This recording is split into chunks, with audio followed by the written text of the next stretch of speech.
If there's one day in my life that has defined me, it has to be back when I was a younger lad. Let me give a bit of background, though. I started seeing these things moving out of the corner of my eye. Now, seeing something move slightly out of my line of vision didn't really bother me that much.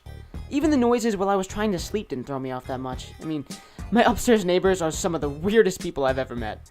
One edited his apartment to be able to do javelin, and the other one was a Peruvian flute player. I'm getting a bit off topic, though. So, after 3 days of seeing these things moving out of the corner of my eye, I started seeing things move completely out of my vision of sight. Like, one time during work, I was standing up in my cubicle talking to Fred in the next cubicle over. I looked up over at the hallway that led from the office to the stairs, and as I looked over, I saw a purple blur move from one side of the hall down the hallway out of view. My heart nearly stopped. After seeing this a few more times, I came to the conclusion that a weird guy in a purple suit was stalking me. The noises at night got louder and more terrifying. After a week or so of that, I started hearing a voice at night that was quiet and heavily mumbled. Using what was left of my sanity, I came to the conclusion that it was just my weird neighbors being weird.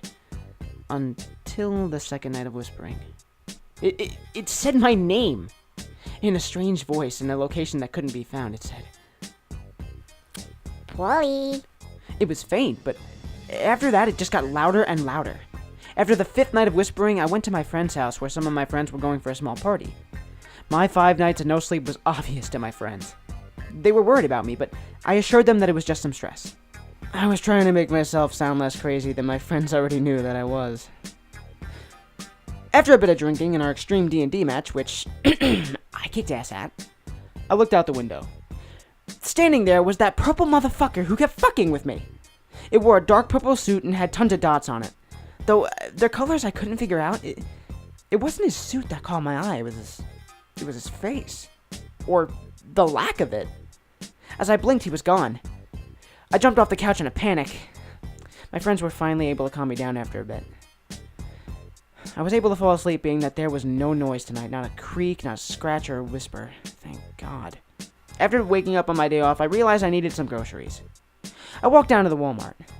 As soon as I got there, I was surprised to see that there weren't many people there. The parking lot was full as usual, but inside there was no one. Though this should have sent off red flags, for some reason my brain came up with, thank fuck, no stupid people to deal with. As I went about myself, grabbing everything on the list as my usual day of shopping goes, I started to feel that something was off. I started sweating and my heart was pumping like really fast. In my haze of stupidity, I just passed it off as being hot. It wasn't until I was 1 aisle away from my last item that my brain started working. Wait a minute. It's Saturday. This place should be packed, and it's the 2nd day of the month. I grabbed the sauerkraut as my adrenaline started kicking in. I ran as fast as I could down the rows of food until I ran into something. I hit it like a brick wall. I went flying into a nearby rack of toys. As I waved about trying to defend myself, I grabbed a handle and started swinging the item that had fallen on me as a weapon. As I started knocking things away, I thought I had defeated the monster. But when I opened my eyes, there was nothing there. And the weapon I was using was a wiffle ball bat, and the monster I thought was attacking me was some toys that I knocked out of the way in confusion. I stood up and looked at the exit. There was the doors that led outside as normal, but I couldn't see anything outside. It was pitch black. My brain came to the quick conclusion that that probably meant death. My feet figured out the same thing as I was running down the rows as fast as I could to the tools and hoped to find some sort of weapon. I heard the same voice as I had heard during my sleep. It was high-pitched, and this time it was echoing loud. It boomed across the whole store. Run fast you want, Polly, but you'll never escape. I was only 1 or 2 rows away from the tool section. When I finally reached the row, I slid down to the middle of the row and grabbed the first thing that survival horror games taught me to use as a weapon. A crowbar! I turned around and swung the crowbar as hard as I could, hitting my target hard. The hit made my hands sting in pain and I dropped the weapon. I fell back to the ground as I looked up at my nightmare fuel. It stood around 8 feet tall in a purple suit. The suit was covered in different colored polka dots. It wore a hat and it had a band with colors of the rainbow that had a single cartoonish red flower in the band. He reached up with his purple glove and tilted his hat from being down so I could see his face. His face was completely white with no facial features, except on his face was drawn rather large black eyes and a drawn-on mouth that showed no emotion. His long, slender body started to slightly move. His drawn-on mouth and eyes started moving. He had pupils in his large black eyes. His mouth turned into a huge smile. He looked down at me. I was frozen in fear from the thing that was, well, Splendor. He said in a rather high-pitched voice. Oh yeah. He then cleared his throat while holding up one of his long, slender fingers. After he finished, he said in a louder voice, Hi, I'm the Splendor Man. His voice echoed throughout the store. Then, the Candyman song started playing. Except, Candyman was changed from Candyman to Splendor Man. The Splendor Man can. It went on for about 3 minutes until it finally stopped. He kept the same happy stare at me the whole time. After the song finished, I was trembling, covered in sweat and fear. After a minute, I finally said, What's the Splendor Man? He chuckled, grabbed me by the hand, and pulled me to my feet. Looking at me with the same happy expression, blackness slowly surrounded us.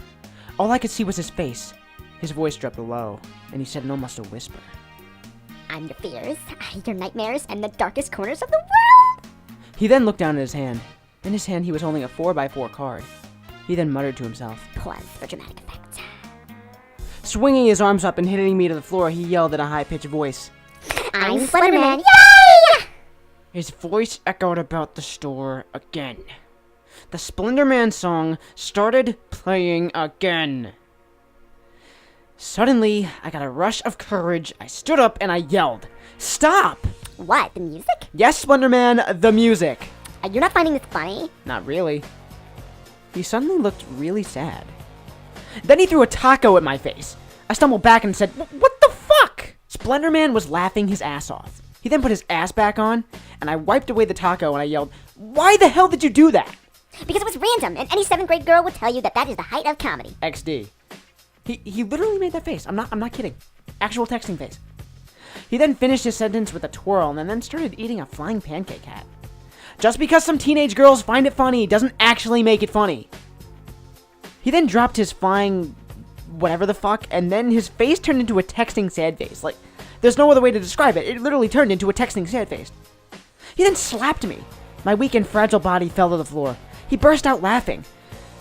I got up and brushed myself off. After a minute or so, he stopped laughing, looked down at me, and made a look of disapproval. You don't like slapstick either? What's wrong with you? Nothing, but that's besides the point. Where am I, and what's a Splendor Man? Well, I'm the Splendor Man. I'm this sort of demon thing that does this bidding of the devil. Maybe you've heard of my more popular brother, Slender Man? Oh yeah, that shitty game that no one would stop talking about for a month, and then everyone forgot about it. Finally! Someone who agrees Slender Man was the poo-poo game. Why'd you say poo? You know I don't care, right? Where am I? Purgatory! In confusion, I said, What Walmart is purgatory? That doesn't even make sense. Oh, but Polly, it does. How? Well, it's evil. Yeah, let's go with that. What's so evil about it? Gosh darn it, Polly. Can you just enjoy the randomness? Walmart is purgatory. That's comedy gold. Well, I mean, I guess I could see some good witty humor in that, but there's no good writer who could exploit that. Oh, Polly, you must love breaking the fourth wall. Oh, no, it was just observation.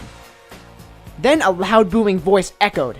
Did someone mention breaking the fourth wall? I fell back to the ground and started to tremble in fear.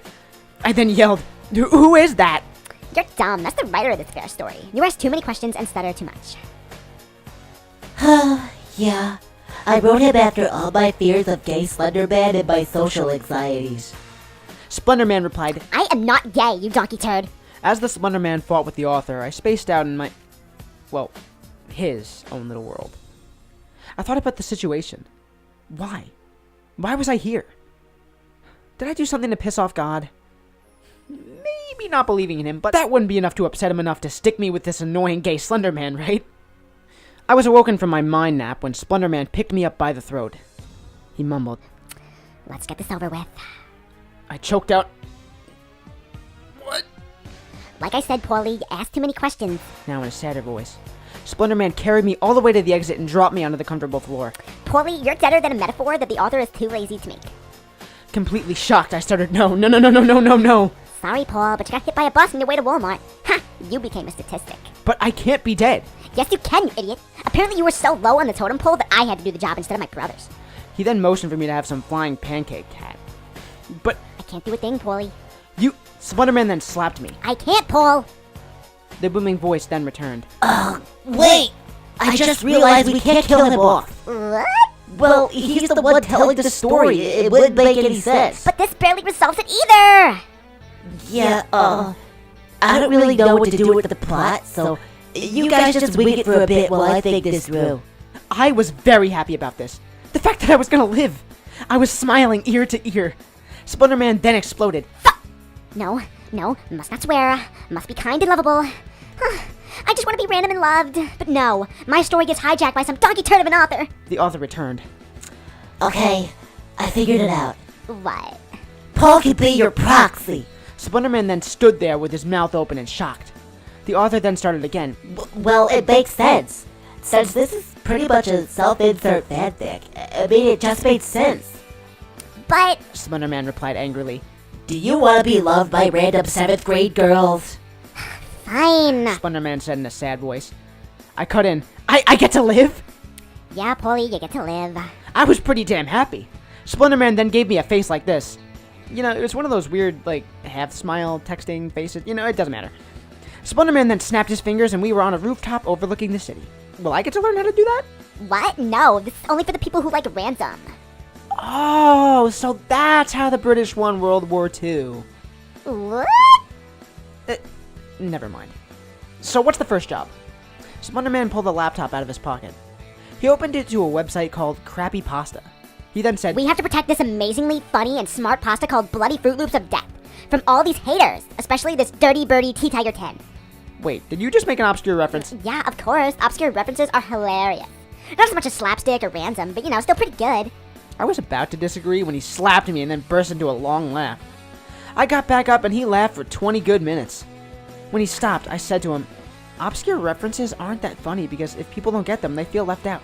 You need to shut up! You donkey poo! Random and slapstick and obscure references are the height of humor. You are just being a loser, hipster hater who has no life. I sighed. This is gonna be a long eternity. Same here, Paulie. Same here.